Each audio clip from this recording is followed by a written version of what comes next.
We need to start with Greece, where an emergency meeting of European finance ministers in Brussels has ended. Their bosses will hold their own summit in just a few hours. It marks the first time that Greek Prime Minister Alexis Tsipras will meet with his counterparts since the weekend referendum. Bloomberg's Hans Nichols is in Brussels. Hans, give us the latest right now.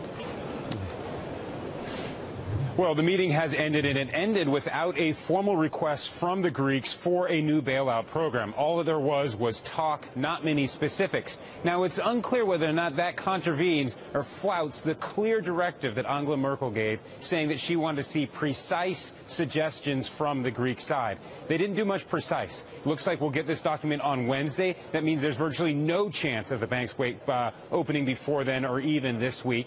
And then the leaders will meet later on this evening. Now, there's a report out there from Reuters that has Mrs. Merkel and Mr. Tsipras meeting before all the leaders gather. But it seems, and just in general, we're getting readouts of what happened in this meeting. It seems there's a great deal of disappointment mixed with a little frustration on the Greek side.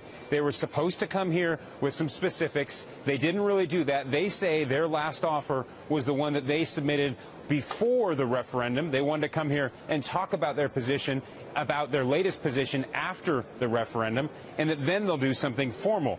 But this really does seem to be like they missed yet again another deadline, and it's harder and harder to see how finance ministers are going to be able to convince their own public to disperse more funds, even if they do end up getting a deal. All right, guys. Hans Nichols, thank you for giving us the latest there. So everyone's waiting for a formal request from the Greeks at this point to get things started. What do they talk about if they're not talking about specifics? What they could be doing, what should happen next, I guess. I mean, there's a lot of what-if kinds of scenarios. Yeah. In the meantime, diplomats have extended the Iranian nuclear talks until Friday. Secretary of State John Kerry will remain in Vienna for the discussions.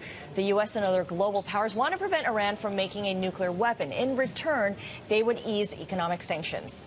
And the U.S. trade deficit got bigger in May. All right, the gap rose almost 3% to about $42 billion. Exports fell by the most in 3 months, and the biggest declines came in commercial aircraft and industrial equipment. It's a sign businesses are having problems selling to overseas customers. And the shares of the chipmaker AMD are collapsing today. AMD's second quarter sales fell more than originally forecast. The reason, weak consumer demand for personal computers. AMD says revenue dropped about 8% from the first quarter.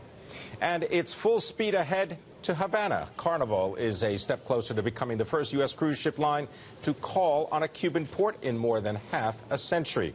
Carnival says the U.S. Treasury and Justice Departments have given their okay. Now it's up to the Cuban government. The cruise ship line plans to offer 7-day cruises to Cuba that are focused on education and cultural exchanges.